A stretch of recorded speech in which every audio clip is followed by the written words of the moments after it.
કડક સજા એને મળવી જોઈએ, ફાંસીની સજા મળવી જોઈએ. તો આવું કોઈ દી કરી ન શકે કે અમે ગરીબ માણસ છીએ તો આનું સરકાર શું વિચારે છે, ને 1.5 વર્ષની બેબી છે.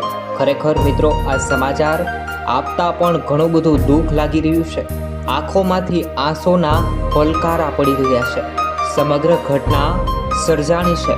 10 લોકોના જીવ લીધા.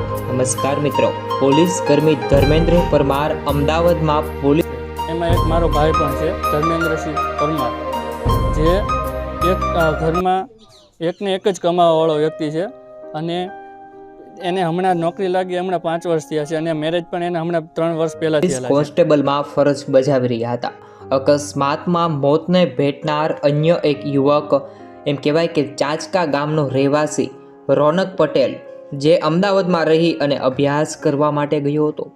માતા પિતાને એવી આશા હતી કે મારો દીકરો અમદાવાદની અંદર ભણશે અને ખૂબ જ આગળ આવશે. પરંતુ મિત્રો, ખરેખર રડવું આવી રહ્યું છે. ખરેખર મિત્રો, ખૂબ જ દુઃખ થઈ રહ્યું છે.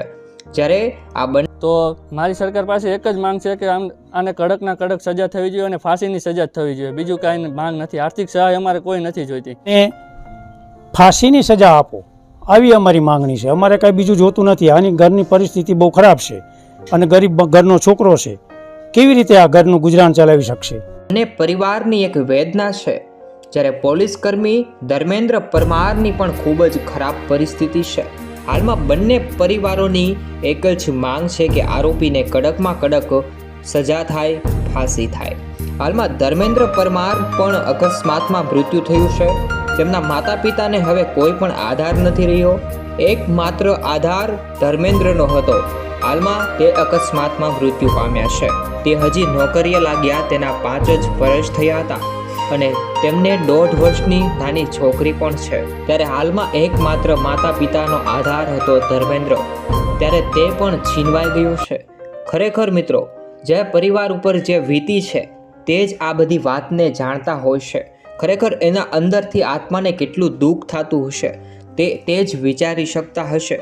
જ્યારે ખરેખર આ બંને પરિવારની માંગ છે કે આરોપીને કડકમાં કડક સજા થાય. અમારી સરકાર પાસે એક જ માંગ છે કે આને કડકમાં કડક સજા આપો.